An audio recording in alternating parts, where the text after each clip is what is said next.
Buenas tardes, aquí vamos otra vez. Tengo mi café, un café Guatemala antiguo, es el mejor café en el mundo, creo. Y estamos con capítulo 3 de Hebreos. Estamos en la iglesia aquí, estamos disfrutando el estudio de Hebreos. Tiene mucho para enseñarnos. Y el capítulo 3 de Hebreos comienza con una referencia comparando a Moisés con Jesús, más o menos. Y, y siempre el tema que se encuentra por todo de Hebreos es el autor está señalando algo mejor de lo que habían tenido hasta entonces. Y no como una sugerencia de preferencias, como hemos hablado, es una exhortación urgente, porque el autor sabe que la profecía de Jesús es verdad y que se iba a acabar todo lo que involucraba la religión de los judíos, todos los que estaban abrazando esta forma, abrazando esta cultura, se iban a encontrar desesperados y frustrados y vacíos si se mantienen con su ferocidad agarre a la religión que tuvieron. Y el autor está desesperadamente tratando de hacerles enamorarse con la verdad corriente, la verdad de hoy en día, la cual es Jesús y ya no Moisés. Entonces el capítulo 3 comienza con esta comparación, pero en un sentido toca algo adentro de nosotros que quizás diríamos lealtad. Lealtad es una virtud y, pero también tiene lealtad tiene sus fases, tiene sus niveles diferentes. Por ejemplo, cuando yo era en colegio, yo asistí a un colegio que se llamaba Sandía. Se van a reír porque quiere decir watermelon, pero así fue, porque las montañas, ahí se llaman las montañas Sandía. Y, y era un colegio grande, yo creo que habíamos casi 2.500 estudiantes en el colegio. Y, y este era entonces, ahora es mucho más. Pero tuvimos un rival en la ciudad que se llama Highland. Y eran los Highland Avispas, nosotros éramos los Sandía Matadores. Y había una competencia increíble entre los dos y los de Sandía odiaban, aborrecían a los avispas y los avispos aborrecían a los matadores. Y era esta competencia que palpitaba en la ciudad, especialmente en todo el deporte y todo esto. Entonces yo como un joven aborrecía cualquier.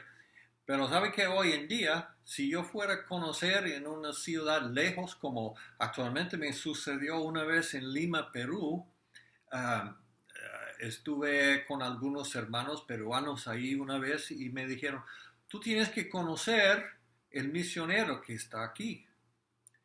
Y dijimos, ¿esto por qué? Y dijo, no, este de los estados también, yo creo que sería un gusto para que lo conozcan. Entonces sí, arreglaron un encuentro con él y lo conocimos, un hombre muy bueno, etcétera. Y durante la conversa yo le dije, ni me recuerdo el nombre, pero ¿de dónde vive? ¿De dónde vienes? Y él dijo, no, pues yo vine del estado de Nuevo México. Yo dije, wow, no me digas, yo también estuve ahí en Albuquerque. Y él dice, sí, yo de Albuquerque también. Y bueno, conversamos eh, y en ese entonces para descubrir que estamos viviendo tan cerca y estamos separados solo por 2 años, yo tuve 2 años mayor de él y para resultar que él asistía, que era una avispa. Qué cosa. Pero sabe, en este momento compartimos más en común que al contrario, no era tanto que ya todavía somos rivales, no, era la buena de tener tanto en comunión y conocerse uno al otro en lugares lejanos, así. La lealtad que compartimos era grande. Claro, si hubiésemos estado en un partido entre Sandia y Highland otra vez, al contrario. Entonces, el autor aquí en Hebreos está diciendo, Moisés, no. Jesús, sí. Pero tenemos tanto en común con Moisés. Venimos de la misma ciudad, venimos del mismo estado, venimos del mismo sector, estamos del mismo... Tenemos tanto en común que hay una lealtad. Aunque éramos rivales, hay una lealtad. Y el autor está enseñándonos esto en el principio, ahí. Y usa este capítulo, mucho de este capítulo para martear otra vez que todo ese sistema presente va a desaparecer. Va a desaparecer. Ese es el martillo que siempre está dando. Y como dice en Hebreos 1:12, y como un manto los enrollarás, como una vestidura serán mudados. Entonces, Él se mantiene esto fresco en la mente de todos nosotros. Entonces, los cristianos en este entonces tuvieron un desafío un poco único porque vivieron en un estado de mucha ansiedad, mucha tensión a causa de la condición política de los romanos, el imperio romano que los tuvo controlado completamente. Y la guardia romana no era conocido por ser muy benigno y tiernos. Era una máquina de hierro tremendo.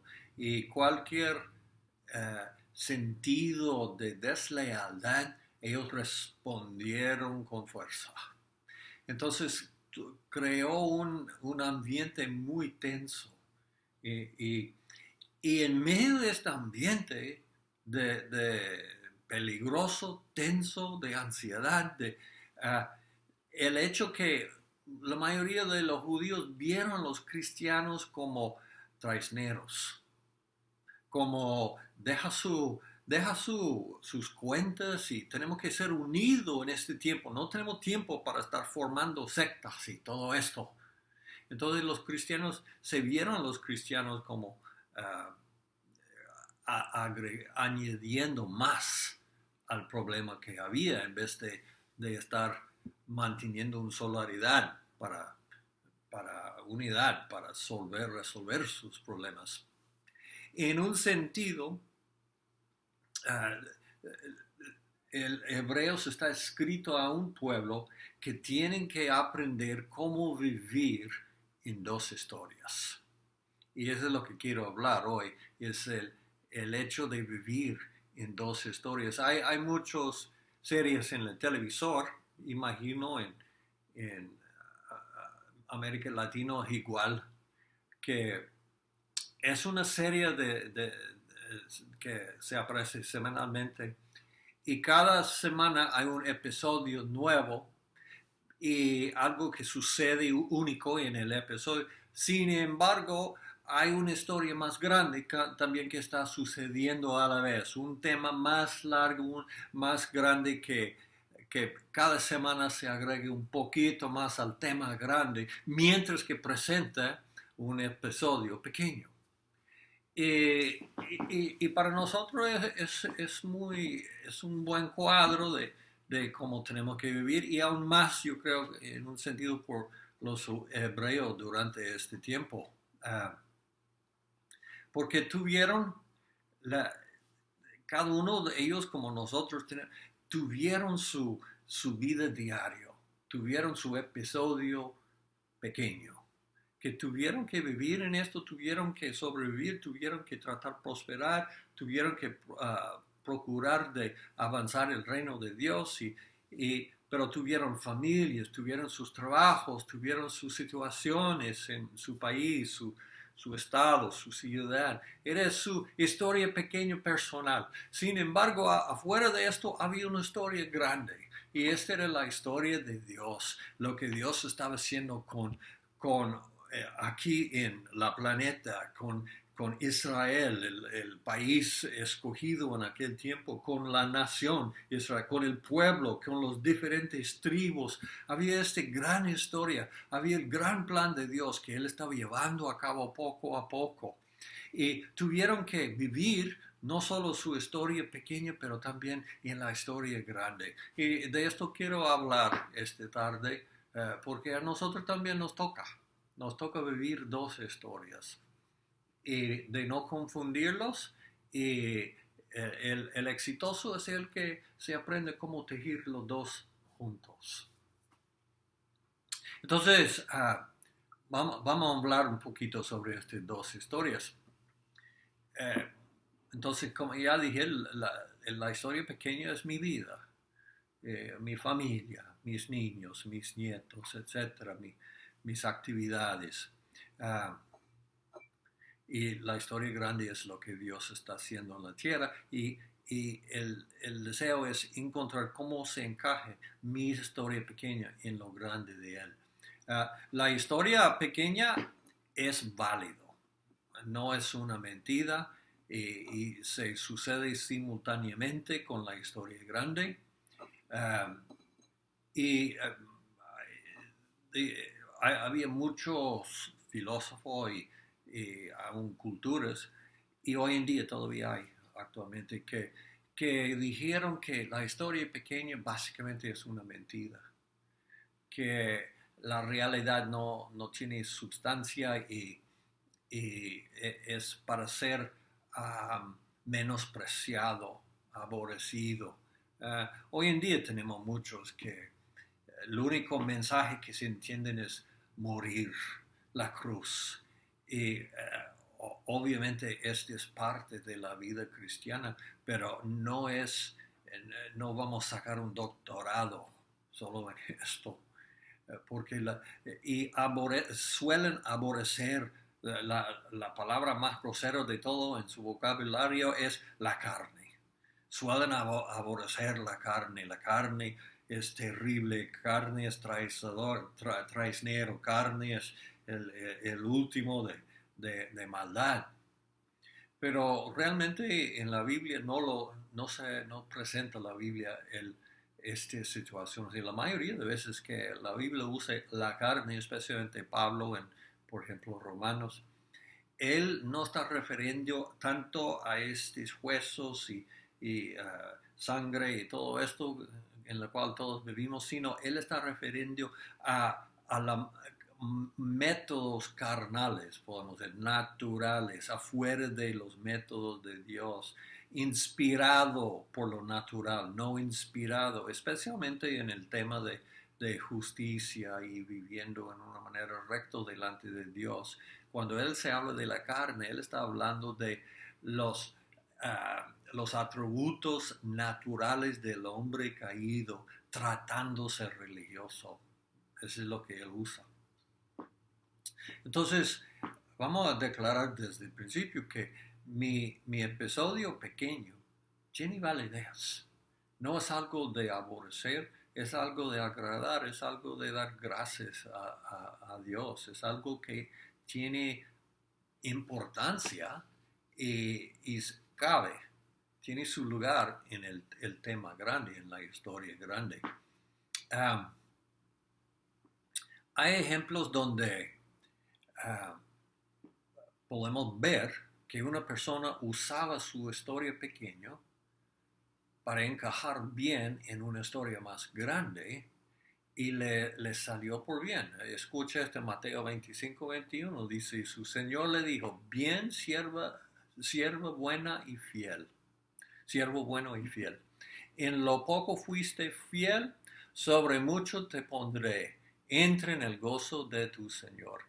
Todos conocemos esta parábola del talento, sí, el Señor, pero el punto es que el hombre fue fiel, actuaba bien en su historia pequeña y se encajaba en una manera maravillosa en la historia grande, en el gozo del Señor, ¿sí?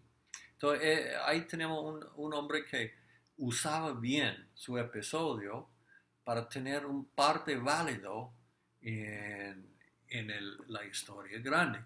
Al contrario, tenemos algunos que tratan de usar, podemos decir realmente abusar, uh, la historia grande para servir a la historia pequeña.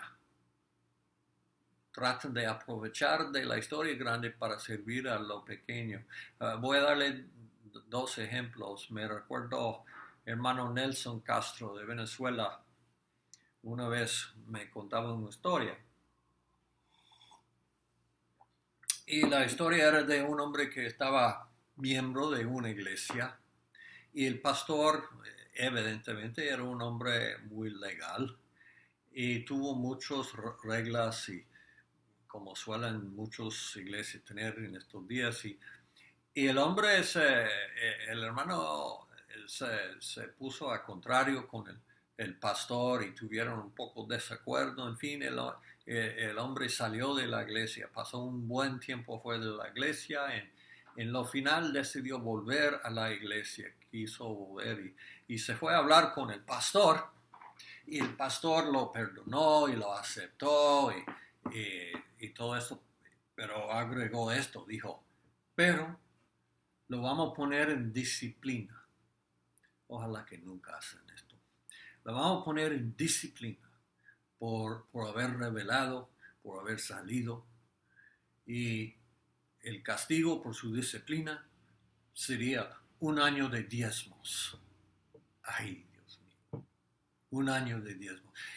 Podemos ver ahí, si la historia sale así como se escucha, yo no estuve, entonces no sé, pero si sale así, para mí da el parecer que el hombre está tratando torcer la historia grande para aprovechar su historia pequeña, especialmente su billetera.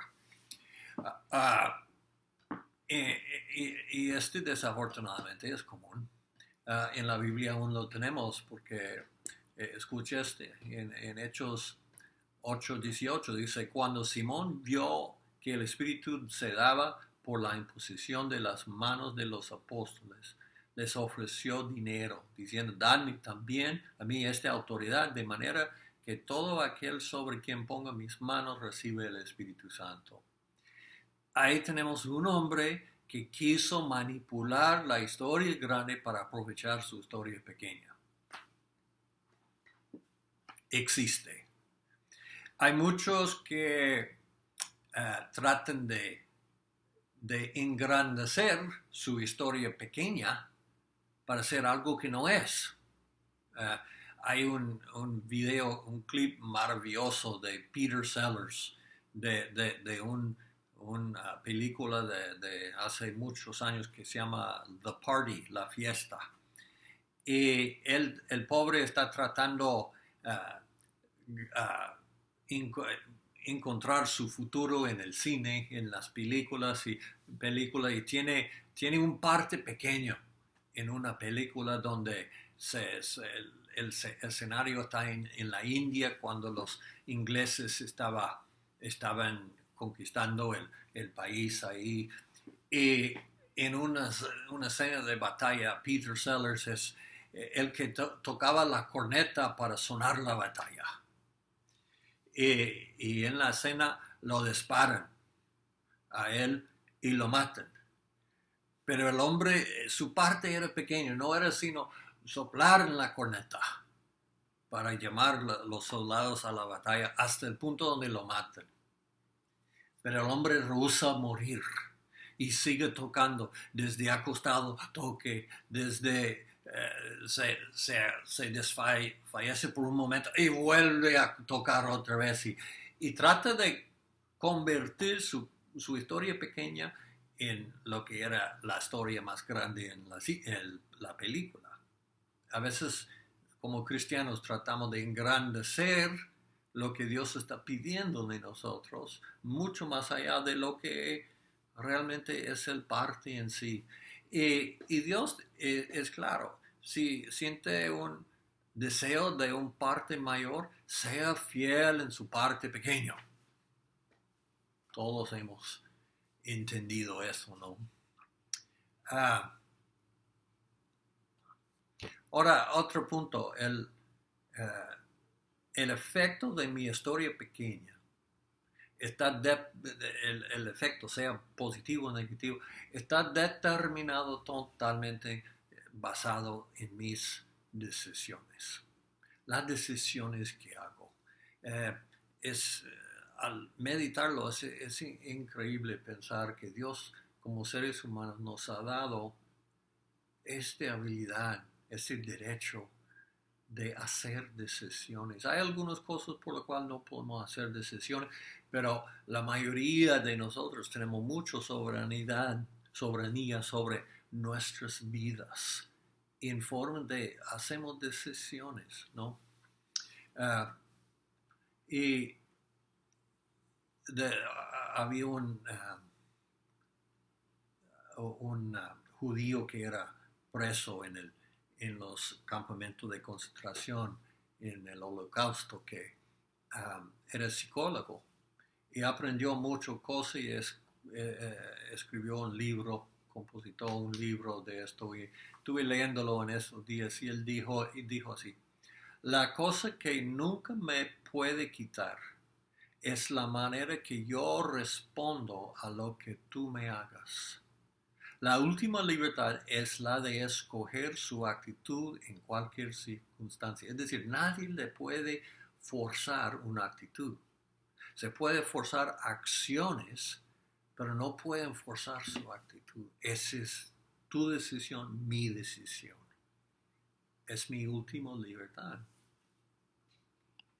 El hombre dijo algo interesante, dijo, ojalá que nosotros, hablando de los Estados Unidos, ojalá que nosotros podríamos entender esta faceta de libertad y si fuera así, yo creo que debíamos de levantar otra estatua como la Estatua de Libertad que está en Nueva York. Yo creo que en la costa oeste debemos de levantar otra estatua que se llama la Estatua de Responsabilidad.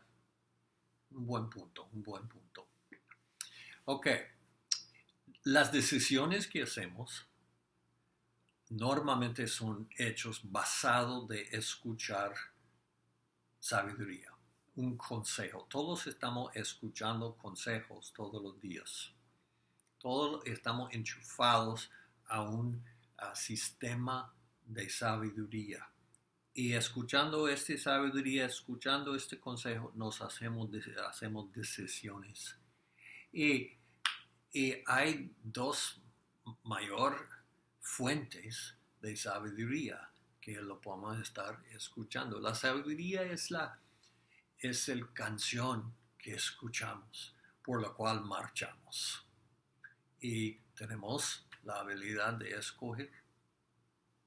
Voy solo a leer estas escrituras, quizás son muy parecidos, familiar a ti, conocidos. Santiago 3:13, ¿quién es sabio y entendido entre vosotros que muestre por su buena conducta sus obras en mansedumbre y de sabiduría? Pero si tenéis celos amargos y ambición personal en vuestro corazón, no seáis arrogantes y así mintáis contra la verdad. Esta sabiduría no es la que viene de lo alto, sino que es terrenal, natural, diabólico. Porque donde hay celos y ambición personal, allí hay confusión y toda cosa mala. Pero la sabiduría de lo alto es primeramente pura, después pacífica, amable, condescendiente, llena de misericordia, de buenos frutos, sin vacilación, sin hipocresía. Se distingue muy claramente los dos corrientes, los dos ríos por los cuales podemos navegar y formar nuestras decisiones y formar nuestro episodio y determinar cómo nuestro episodio se va a encajar con la gran historia. Otra escritura, 1 de Corintios 2:6. Sin embargo, hablamos sabiduría entre los que han alcanzado madurez, pero una sabiduría no de este siglo ni de los gobernantes de este siglo que van desapareciendo, sino que hablamos sabiduría de Dios en misterio, la sabiduría oculta que desde antes de los siglos Dios predestinó para nuestra gloria. La sabiduría que ninguno de los gobernantes de este siglo ha entendido, porque si lo hubieran entendido, no habrían crucificado al Señor de gloria. Yo creo que ese es un ejemplo maravilloso porque se habla claramente que los principados de aquel tiempo no, estaban enchufados, estaban navegando el río de sabiduría que no era de Dios.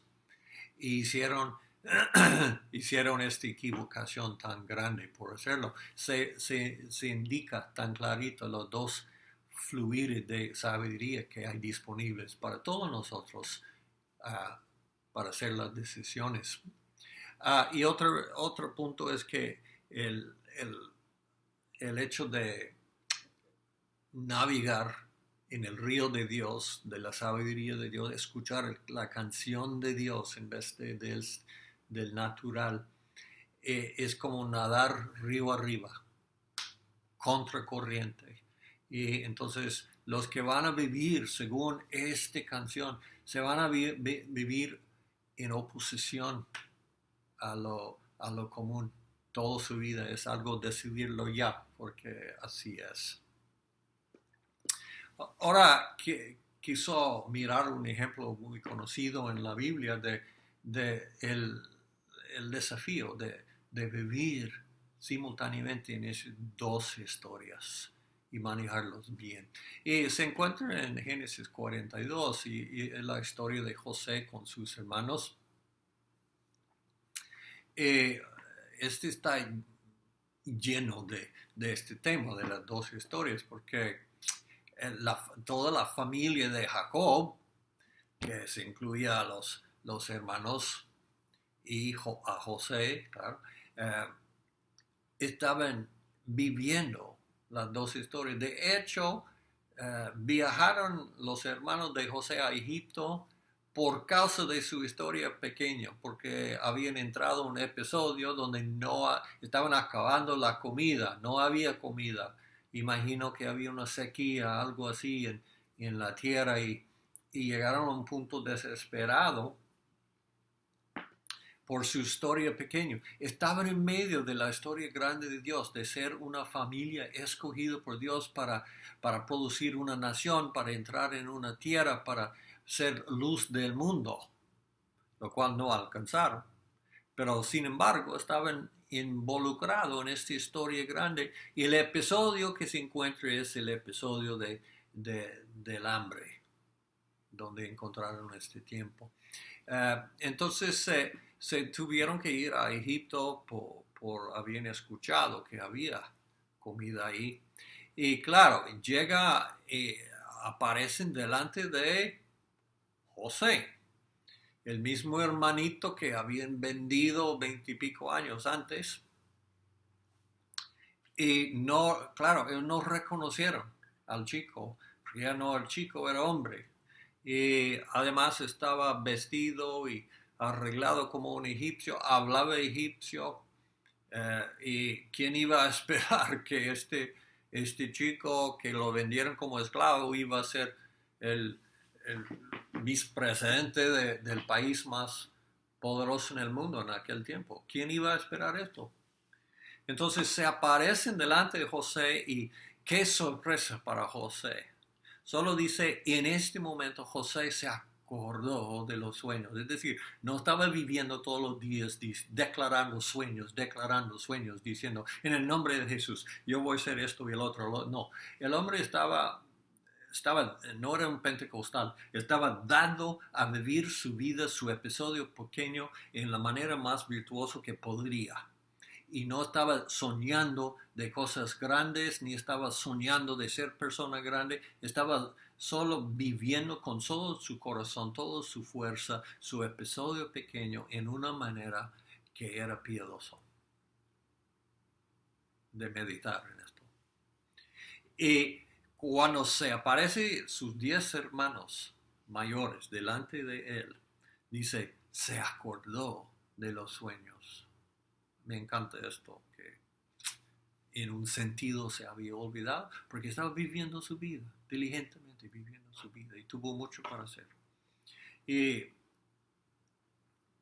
en este momento, José tiene que comenzar de vivir dos historias muy fuertes, porque está viviendo la historia grande y básicamente la historia grande era lo que Dios estaba haciendo en la tierra, que involucraba mucho de la vida de José, porque José había sido enviado adelante a la tierra para poder salvar las vidas del pueblo escogido en aquel tiempo. Una misión muy importante. Y entonces, esta era la historia. Pero en la historia pequeña, él estaba enfrentado con sus mismos sangre y hueso enfrente de sus ojos y tuvo que tratar con ellos en una manera sabia, tuvo que hacer decisiones según la sabiduría de Dios, tuvo que moverse en una manera, en la mejor, con el gran deseo de volver a encajar las historias de su familia con la historia grande, porque se habían desviado, se habían hecho decisiones malas y habían desviado completamente. Entonces José, la misión de él era volver a salvar a sus hermanos, volver a rescatar la familia escogida, que comiencen a andar otra vez haciendo sus decisiones, sus determinaciones según la historia grande. Entonces tuvo un desafío grande José, tuvo que manejar las dos historias con mucha sabiduría en cada palabra, en cada enfrente que tuvo con ellos. Entonces, ellos estaban todo preocupados con la historia pequeña, habían, en un sentido, habían menospreciado la historia grande, no pusieron mucho cuidado en la historia grande de Dios, estaban más preocupados por sus propias barrigas y encontrar comida y salvarse en la historia pequeña. Y realmente la Biblia es muy clara para nosotros, porque dice, buscar primero la historia grande y todas estas cosas de la historia pequeña se añadirá. Entonces, él tuvo que tratar de invitarlos, convencerlos de buscar la historia grande de nuevo y vivir sus vidas según esto. Ok,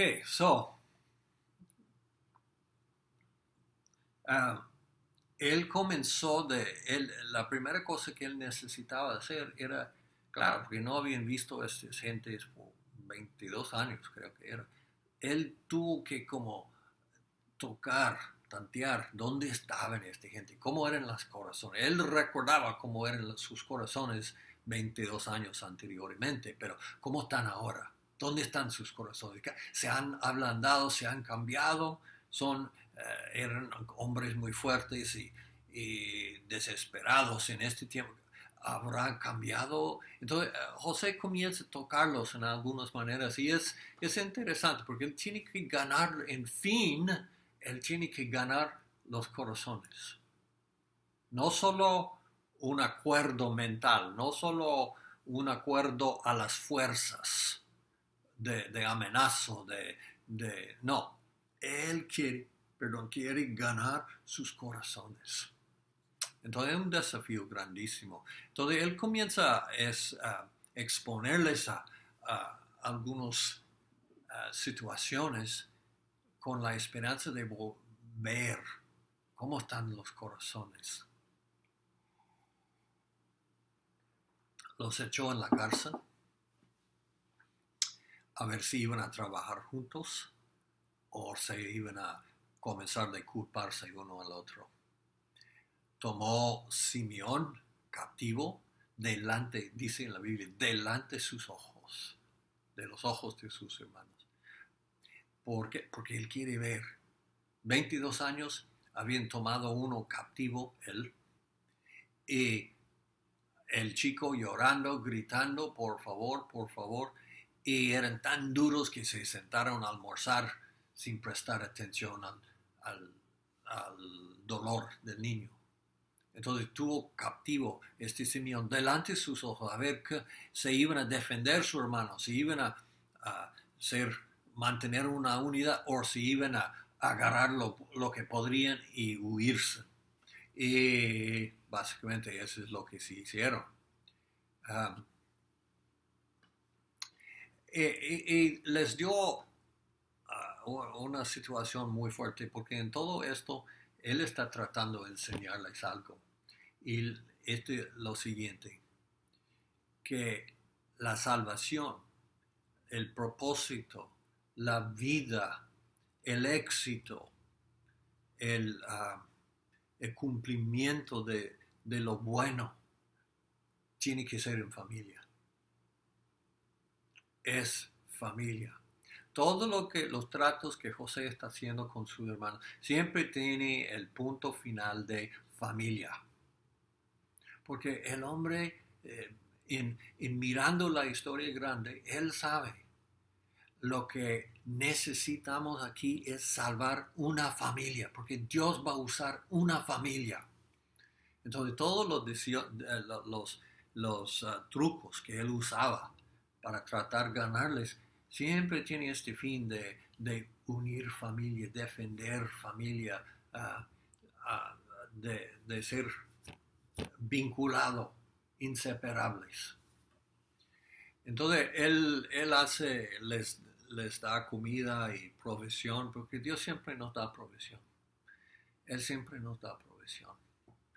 Y, pero la provisión también no era solo para que no muriesen, pero para que volviesen también, para que volvieran, porque el trato no se terminó. Entonces él aseguró, devolvió el dinero de ellos solo para que se podrían volver. Eh, y tuvo que esperar en fe José un tiempo y esperando que los elementos en el campamento de Jacob poco a poco los hacen llegar al punto de hacer otro viaje.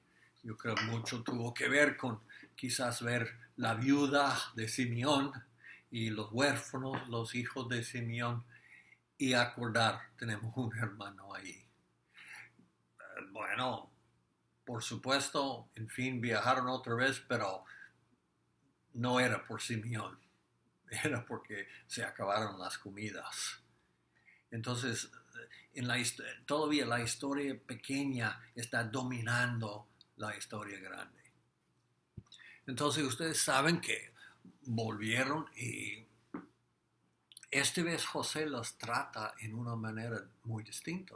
En vez de tratarlos muy brusco, muy fuerte, así, con mano de hierro y amenazador, y todo, los trata con una benignidad, los invita a almorzar en su casa. Y el siervo, que para mí es obvio que el siervo el mayordomo de José es un hombre que puede hablar el idioma nativo de los hebreos, porque él es que puede comunicar con ellos. Entonces, ellos están invitados por medio de este hombre de ir a la casa y tienen mucho miedo y están sospechosos y todo, pero el hombre en fin, él puede calmarles el mensaje que tiene para ellos es paz, paz, paz, todo está bien. La deuda está cancelada, no se preocupen. Y comienzan en fin, comienzan a tener un tiempo muy bueno, digamos, ¿no?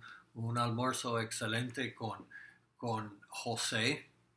Y están poco a poco, eh, por fin están dejando caer las barreras de temor y sospecho y todo esto y paranoia y están comenzando a disfrutar aún el tiempo. Y esto José se hizo a propósito y era porque José quiere penetrar sus corazones. Y el corazón no se puede penetrar por medio de fuerza. El corazón no abre. Como estamos hablando de este judío, dice, el último a la cual yo tengo dominio es mi actitud. Y José quiere quiere ganar sus actitudes, porque tiene algo muy íntimo para impartirles. algo muy íntimo y un deseo muy fuerte de poder unir de nuevo este simiente de Dios al gran propósito. Entonces los trata y dice así, él les llevó porciones de su propia mesa. Por la porción de Benjamín era 5 veces mayor. Este tuvo propósito para ver cómo iban a responder. Iban a responder con celos al más joven otra vez que la cualquiera de ellos. Bebieron pues, se embriagaron con él. Muchos cristianos tienen miedo de tomar su vinito, su cerveza, porque ¿qué pasa cuando embriagamos un poquito? Las barreras comienzan a bajarse. Comenzamos de abrirnos un poquito más. Y esto José lo supo muy bien. Entonces, sabemos que, como sigue la historia, que él hace la trampa con su copa en el saco de Benjamín y todo esto. Y en fin, los lleva de nuevo delante de él, ahora no invitados, sino acusados. Y es un momento de gran desesperación por ellos. Pero en el episodio pequeño era un desastre completo. En los ojos de ellos sus vidas eran desastres completos. En la gran historia están acercando la puerta de una vida nueva.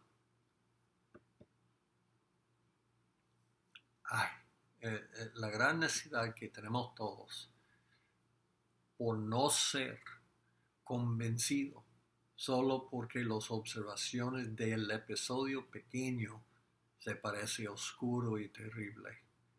Puede ser en el mismo momento estamos acercando la puerta de entrar en la luz del gran historia de Dios con un entendimiento y un papel para ser más grande que jamás habíamos pensado. Y yo personalmente creo que la iglesia de Jesús hoy en día está necesitado de entrar de nuevo en el gran historia. Hemos olvidado. La iglesia se ha olvidado de la gran historia. Muchos no tienen sino el deseo de ser la iglesia más grande en el pueblo, o que su nombre sea conocido en las calles. Y todo eso son la historia pequeña. Y yo creo que en Génesis 44 nos da un vislumbre de un señal que podemos buscar y animar aún como cristianos del día que cuando se va a amanecer, el día donde Dios ya va a conectar de nuevo su pueblo al gran plan de Él, la gran historia de Él. Y tiene que ver con la apariencia de un Judá. Ahora, Judá era si tú lees la cuenta ahí, verá que Judá había llegado a ser como el mayor, aunque era Rubén, en su edad, el mayor. Rubén había perdido su posesión, podemos decir, por su pecado, y Judá es el que como se mete como el que hace las decisiones. La palabra de Judá llevaba más peso de lo demás. Y hay un momento dramático cuando en esta confrontación que tiene José con los hermanos y José dice, bien, les voy a soltar, pero yo aquí guardaré el niño. El niño se queda conmigo. Y si tuvieron el mismo corazón que siempre, lo hubiesen dicho, bueno, aleluya, nos escapamos. Dejamos al niño, porque es molestón en todo caso, lo dejamos, nosotros nos vayamos con comida y salvo. Y quizás había unos 9 de ellos que estaban dispuestos a hacer esto, no se sabe. Simeón quizás no, porque el hombre ya conoció que era ser cautivo. Pero lo demás, quién sabe. Pero en este momento se levanta Judá y se presenta delante de la cara de José. Y, y Judá era un hombre que había sufrido uh, ligeramente. Era él que era la idea de originalmente de vender a José. Era él en un sentido que causó el gran dolor que nadie esperaba. Supieron que Jacob iba a ser adolorido, pero no soñaron que iba a ser tanto. Entonces era él sobre el cual cayó toda la condenación, porque el enemigo siempre es así, aprovecha de cada momento de condenarnos. Y era él que salió de la familia, lo encontramos en Génesis 38, y comienza a vivir su vida afuera de familia, que nunca es la voluntad de Dios. Nunca es la voluntad de Dios, porque Dios siempre va a usar una familia en esta tierra. Entonces, y él se trasladó a una tierra lejana, comenzó un negocio que tuvo éxito, se casó con, creo que era la hija de su compañero de negocio, tuvo 3 hijos. El hombre, en un sentido, su vida prosperaba. Y él podía decir, bueno, tanto exhortación de familia y el no salir de familia, mire, yo me salí y mire, me va bien, me va bien. Y un día al otro perdió todo. No porque Dios le estaba castigando, pero porque en el gran plan de Dios, la gran historia era más importante y Dios iba a moverse para encargar de nuevo Judá en la gran historia. A pesar de lo bueno que era su historia pequeña. Entonces, perdió su esposa, perdió sus hijos, 2 de sus 3 hijos, se engañó, se metió en un escándalo tremendo y feo. Y no, se perdió todo. Y la Biblia no nos cuenta, pero en fin, Judá volvió a la familia porque la próxima vez que lo encontramos ya está con Jacob otra vez.